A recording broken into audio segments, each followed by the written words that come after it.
Greetings, ladies and gentlemen. This is season 3 of Pride in Providence, sitting here with Anthony One Take Sanders, Myra Latimer of Stephen K. Memorial Fund. I am privileged to be sitting here with both these people, and I need to represent and show off my pay it forward. This is what it looks like, okay? Thank you, Myra. You're welcome. So I'm going to cut myself out of it. I just wanted to talk for a minute and say thank you for allowing me to sit with you guys and talk with you guys and honoring me by opening up my 3rd season of Pride in Providence with 2 very good people. So with that, I'm going to step out and I'm going to hand the mic to Mr. One Take Sanders and let him take on over. One take. No pressure.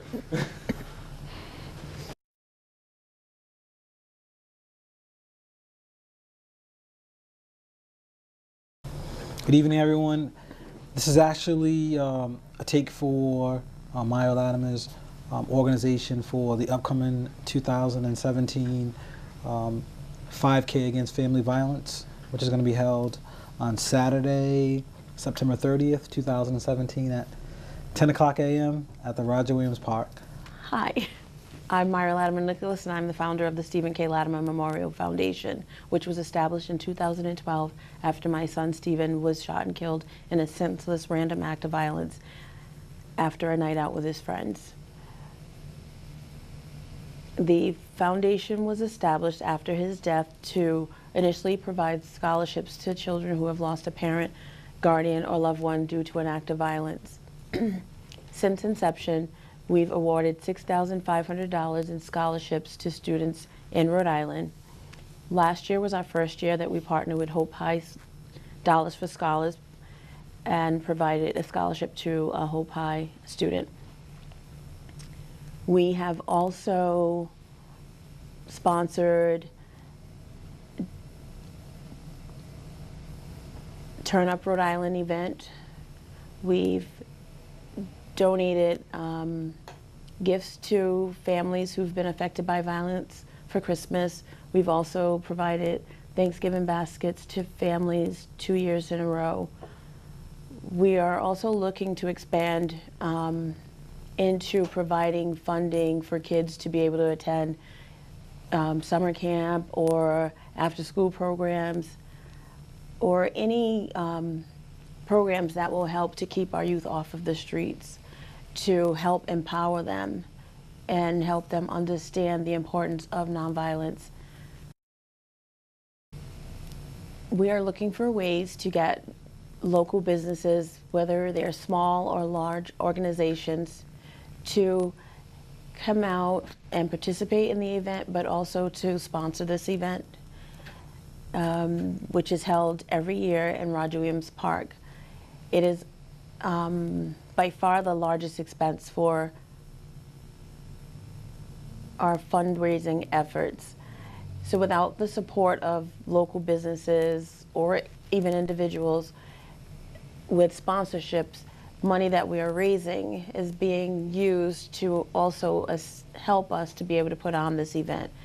And I would truly like to be able to put all that we raise towards scholarships and towards other programs that the foundation would be able to assist with funding for youth who are in need and who have been affected by violence. One of the other things that I would like to do at some point is partner with an agency or an individual to maybe offer counseling services or some sort of support for families and children who have lost a loved one to violence. I don't think people think about the effect that it takes on those of us who are survivors after such a tragic event. When Stephen was killed, he left behind his 5-year-old daughter, Nevaeh, and one of the last things he said to her the last time he saw her was how important it was for her to get an education and make sure she does well in school. Before Stephen's death, he had just signed up for the nursing program at CCRI, and amongst his things I found two things, a poem entitled Life and his goals. And one of them was to further his education. So that played a big part in me deciding that I did want to be able to offer scholarships. High school students are able to apply for different types of scholarships and grant money, but there's nothing out there, or not a lot out there, for the younger grades.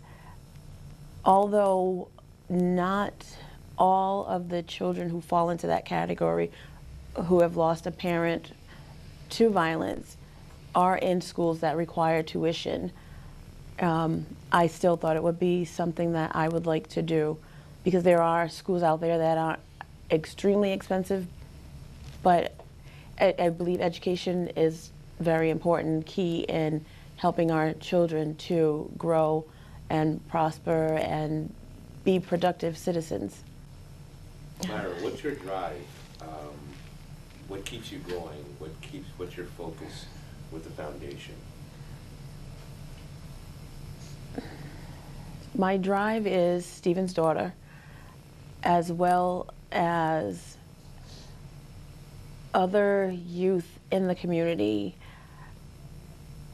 And when I say community, not just Providence, but throughout the state of Rhode Island, that are in need of some type of assistance, whether it's financial, emotional. I see that we have a lot of children who need, not so much guidance, but need to be able to express themselves, but in positive ways. And I find that a lot of kids are very angry. And so that's something I also would like to be able to somehow work with someone to be able to put something in place for that. I'm sure there are organizations out there or others that are doing that, and I would be more than happy to partner with other people to put something in place to help our children learn to be able to express themselves so they can get their point across without using violence as a way of settling things. The mayor and the city have been recently touting programs, summer programs, to try to get at youth. Do you think if programs that existed around the time Stephen and his friends or other programs were more readily available, that would have and maybe could have curbed some of the violence that's happening?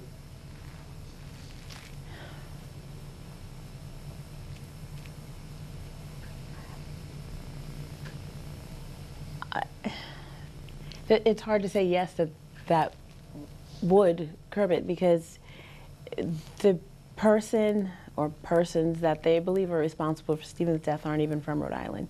So yes, the programs help to keep kids off the streets and busy, but it starts with so much more, not just the programs they're looking to put in place. But if we're putting programs in place and it's just a place to put the kids and they're not getting anything beneficial out of it, then it's not. If you have a child who's living in an environment where they're seeing violence every day, or maybe not in their household, but just their surroundings, it's hard, I think, for a child to not want to just fit in. I think our youth need to learn to march to the beat of their own drum. You don't have to follow the direction of everyone else. I met a young man, a young boy actually, when I was preparing for the first 5K, and one of the things we talked about was his anger and his use of violence to solve things. And he said, well, that's all I've known, that's all I've seen, so that's how I'm going to be. But I said to him, you're in charge of who you are. Just because of your surroundings doesn't mean that has to be who you are. You can live here, but if you choose to make a change and not go the path of everyone else in your family or all of your other friends, then that's a good thing for you. And for a long time, he tried to follow that. And even when he would get in trouble, he would always ask, "Are you going to tell Miss Myra that I did X, Y, and Z?" But it just seems like it's hard for kids to make that choice to go the other way instead of, being a follower, basically. It's easier to be a lemming than it is to be your own person. Yeah.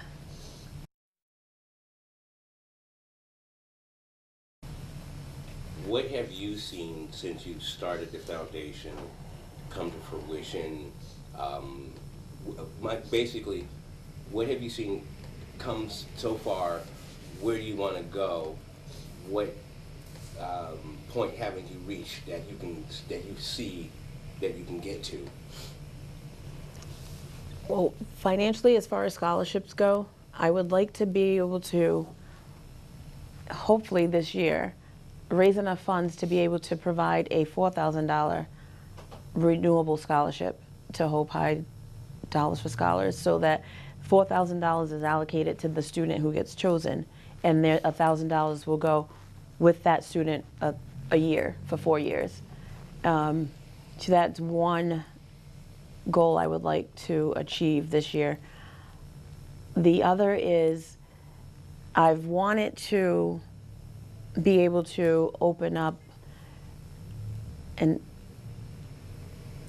a trust, I guess, with the Rhode Island Foundation, but you have to have a certain dollar amount to actually start it, so that then once those funds are there, every year, based on who I allocate the funds to go to, then Rhode Island Foundation would then distribute funds to that particular school.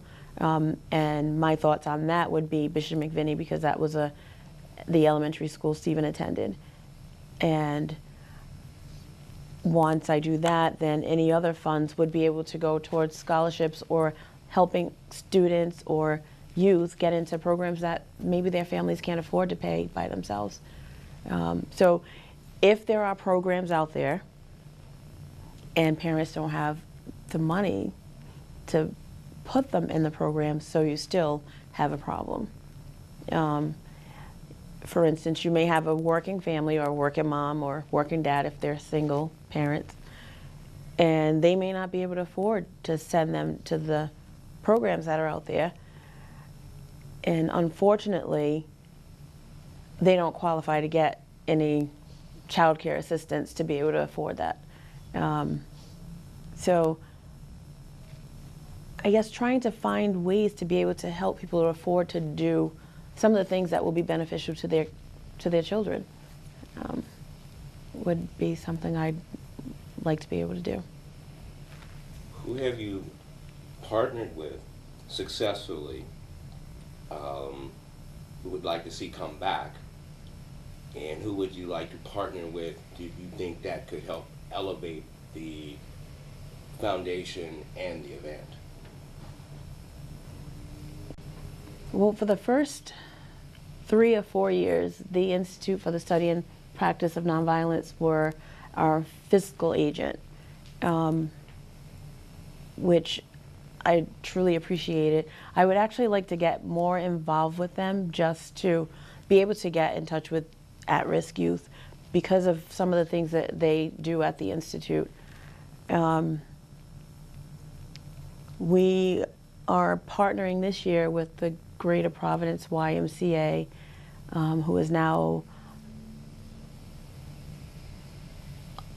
who now has Steve O'Donnell as their new CEO. So I'm looking forward to that partnership, and hopefully it will be a good fit for both of us, because he's looking to do things in the community and assist families and youth, and I'm looking to do the same thing.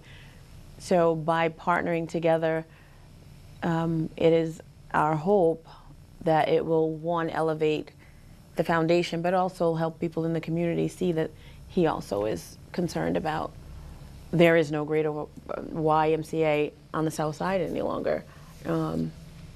We have the Boys and Girls Club, but no YMCA, so that would be something good. The partnership with the YMCA is also important to me because both of my children attended the YMCA when there was one located on Broad Street down here. That's where Stephen learned to swim. He became a very good swimmer. He competed during the summers in the summer camp with little swimming contests they would have. So he was really, it was a great time for him, and he, you know, learned to swim, and I couldn't swim, so I actually decided to take swimming lessons because, one, I had children, and two, I mean, Stephen probably could have saved me, but if he hadn't gone to the YMCA, I don't know if he would have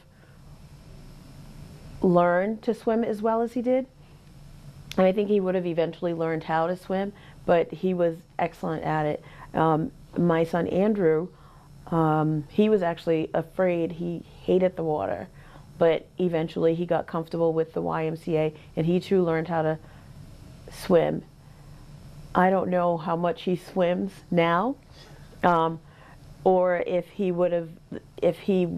would do as much swimming as Stephen did, but if they hadn't gone to the Y, they definitely wouldn't have learned from me. So it was a great experience for them, and that's why I'm happy to partner with the YMCA.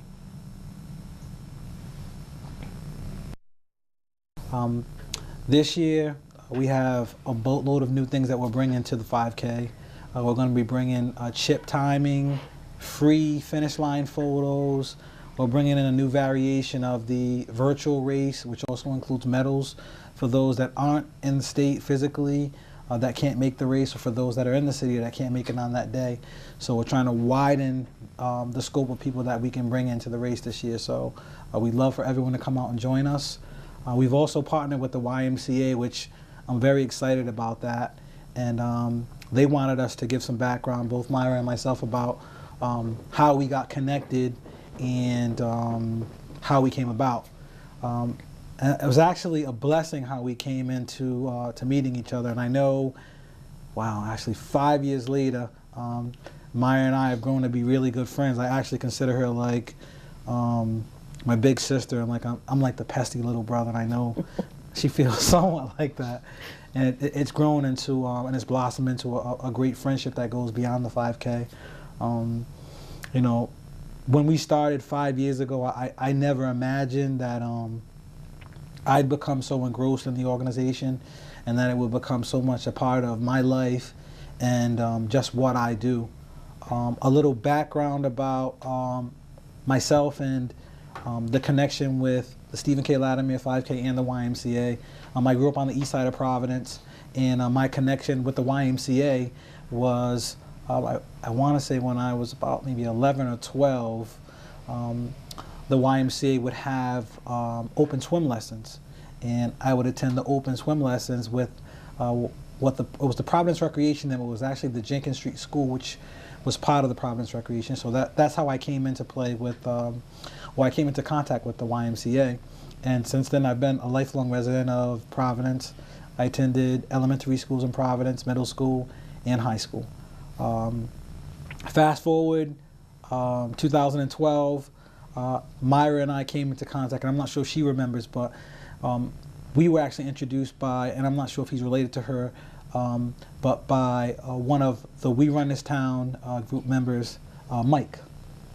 Mike Nance? Mike Nance actually introduced you and I recall in 2012, which was We Run This Town's second year in infancy, and you know, one of our goals was actually just to get out and be a part of the community. And you know, he had told me, oh, I have, you know, one of my cousins, you know, she has this 5K and it's a great race, you know, and you should come out and try to support it. So we had, if I'm not mistaken, maybe 5 or 6 people who ran it, and I believe, I don't know if that was the first year that Dave Curry won the race, but we had about 5 or 6 people that were running it, and then we volunteered. And I think after that, you and I had a couple of encounters, and before you knew it, I came back in 2013, And then I want to say around 2014, 2015 is when I really became really involved with it. And, you know, my personal connection to violence is that maybe a little bit over a decade ago, my aunt was murdered.